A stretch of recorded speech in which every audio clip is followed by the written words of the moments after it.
So இன்றைக்கி நம்ம பறந்து போட ப்ரீமியர் பார்த்துட்டு பறந்து வந்துக்கிட்டே இந்த படத்தோட ஒரு சின்ன ஒப்பீனியன் தான் சொல்ல போகிறோம். ஒரு அழகான படம், கண்டிப்பாக வந்து married couple with their kids போய் பார்க்க வேண்டிய ஒரு படம் நான் சொல்லியே ஆவேன். இந்த பறந்து போ என்ன சொல்லுதுன்னா, ஒரு வெகுளித்தனமான அப்பா, அவனோட ஸ்டபனான ஒரு பையன், அவன் ஒரு 2 நாள் 3 நாள் அவங்களுக்குள்ளே நடக்கிற ஒரு ஜேர்னி தான் இந்த பறந்து போ. லிட்ரலாக வந்து நம்மளோட கஷ்டங்கள்லேருந்து, துன்பங்கள்லேருந்து, நிறையா இஎம்ஐலேருந்து, ப்ரெஷர்லேருந்து வந்து நம்மளை பறந்து போக வச்சு ஒரு டிஃப்ரெண்ட்டான வாழ்வியலுக்கு கொண்டு போயிருக்காரு ராம்னு சொல்லி ஆகணும். இது வந்து ஃபர்ஸ்ட் ஆஃப் ஆல் நான் ஒரு 2-3 பேர்கிட்ட பேசும்போது என்ன சொன்னாங்கன்னா, இந்த ராம் படம் மாதிரி இல்லை, டிஃப்ரெண்ட்டாக இருந்துச்சேன்னாங்க. நான் என்ன சொல்லுவேன்னா, யார் டேரக்ட் பண்ணியிருக்காங்க, யார் நடிச்சிருக்காங்க, இதெல்லாம் தூக்கி குப்பையில் வச்சுருங்க, ஒரு ஃப்ரெஷ்ஷான படம் நம்ம பார்க்க போகிறோம் அப்படின்னு வந்து போய் உட்கார்ந்தீங்கன்னா கண்டிப்பாக இந்த 128 நிமிஷம் உங்களுக்கு ஒரு பியூட்டிஃபுல்லான ஒரு ட்ராமா.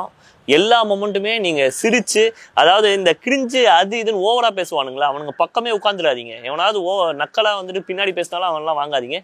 ஒரு குழந்தையா அனுபவிங்க இந்த படத்தை. வந்து நீங்கள் அணுக வேண்டிய முறையே வந்துட்டு ஒரு குழந்தையா பார்க்க வேண்டியது தான். அண்ட் இதில் வந்து ரொம்ப ரொம்ப அழகாக நடிச்சிருக்கிறது யாருன்னா, அன்பு அப்படிங்கிற கேரக்டரில் நடித்த பையன். உண்மையான பேர் எனக்கு தெரியல, பட் அன்பாவே வாழ்ந்திருக்கான். இதுக்கப்புறம் நிறைய படங்கள் பண்ணாலும் அன்புங்கிற டேக் அவனுக்கு வரதுக்கான வாய்ப்பு இருக்குது. அண்ட் சிவா அவர்கள், மிர்ச்சி சிவா வந்து நம்ம அங்கங்கே ஒரு மாதிரி பர்ஃபார்மன்ஸ் பண்ணுவார் அப்படின்னு நினச்சேன். பட் ஹோல்சமாக வந்து ஒரு கம்ப்ளீட் டீசன்ட் பர்ஃபார்மன்ஸ்.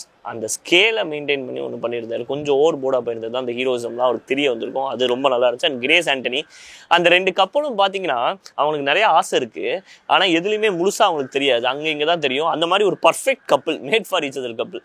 ஆனால் அவங்க பையன் வந்துட்டு அவனுக்குள்ளே என்னெல்லாம் அவங்ககிட்ட பிழைகள் இருக்குது, எப்படி தான் திருத்தணும் அப்படிங்கிறத வந்து காட்டுறான். ஒரு குட்டி ஸ்பாய்லர் பண்ணுறது தான் நான் இங்கே சொல்ல போகிறேன். ஒரு ஃபைனல் ஷாட், படம் முடியறதுக்கு முன்னாடி ஒரு ஷாட்டில் அந்த அப்பா அடிக்கடி ஸ்மோக் பண்ணிட்டே இருக்காரு, அந்த அம்மா வந்து அந்த இன்ஹேலர் யூஸ் பண்ணிருக்காங்க. 2மே போக தான். அதை விட்டு வெளியே வரதுக்கு அந்த பையன் எப்படி காரணமாக இருக்கான்னு சொல்லி அழகாக முடிச்சிருப்பாங்க பாருங்க அந்த கதையை. அந்த கிளைமேக்ஸ்க்கே வந்து உங்களோட 150 ரூபா சோல்ட் அவுட் அப்படிங்கிற மாதிரியே சொல்லலாம். அண்ட் அதை தாண்டி வந்து ஒரு குடோஸ் கொடுக்க வேண்டிய சந்தோஷ் தயாநிதி. ஒரு 20 பாட்டு இருக்குங்க படத்தில். 20 பாட்டு வந்து கடைசியாக சிவாஜி சார் கர்ணன் படத்தில் தான் ஒரு 10-12 பாட்டு இருக்குன்னு சொல்லியிருக்காங்க. அதை தாண்டி 20 பாட்டுனா லிட்டரலாக நான் சொல்கிறேன் 20 பாட்டு இருக்குது. அண்ட் யுவன் சங்கர் ராஜா அவ்வளோ பாட்டு பாடியிருக்காரு, சித்தார்த் பாடியிருக்காரு, சஞ்சய் சுப்ரமணியம் பாடியிருக்காரு, ஆண்ட்ரியா பாடியிருக்காங்க. இந்த மாதிரி பயங்கர பேக்ட் ஆஃப் ஒரு ஆல்பம் தான் இது. ஆல்பம் நீங்கள் ஃப்ரீயாக இருக்கும்போது வீட்டில் கேட்டு கூட போங்க. எதுவுமே வந்து இந்த லிரிக்ஸ் ரொம்ப ஆழமான நாமுத்துக்குமார் கருத்தில் தான் ராம் எடுப்பார் அப்படின்லாம் சொல்கிற மாதிரி இருக்கும். ஆனால் அந்த மாதிரி எதுவுமே இல்லை. மதன் கார்கி மைண்டில் தோணுனதெல்லாம் எழுதுறாரு. லெஜண்ட் டேடு, டேடி பேடி அப்படின்லாம் எழுதியிருக்காரு. டே தகப்பான்னு எழுதியிருக்காரு, டே மவனேன்னு ஒரு பாட்டு எழுதியிருக்காரு. ஸோ இந்த மாதிரி ரொம்ப ஜாலியான படம். இந்த சொசைட்டி வந்து ரொம்ப டூ மச் ஆஃப் நெகட்டிவிட்டியை நம்ம வந்துட்டு கெயின் பண்ணிட்டே இருக்கோம். ஒரு ஏர்பிளைன் கிராஷ் ஆனால் கூட அங்கே ஒருத்தங்க பிழைச்சானா அவன் வந்து ஒரு வேளை டெரரிஸ்டாக இருப்பானோ, அவன் எப்படி பிழைச்சாங்கிற மாதிரி பேசிகிட்டு இருக்கோம். அந்த மாதிரி ஒரு உலகத்துக்கு போயிட்டோம். எல்லா இடத்துலையுமே நெகட்டிவிட்டி. பட் அதெல்லாம் தள்ளி வச்சுட்டு ரொம்ப பாசிட்டிவான ஹோல்சமான ஃபிலிம்.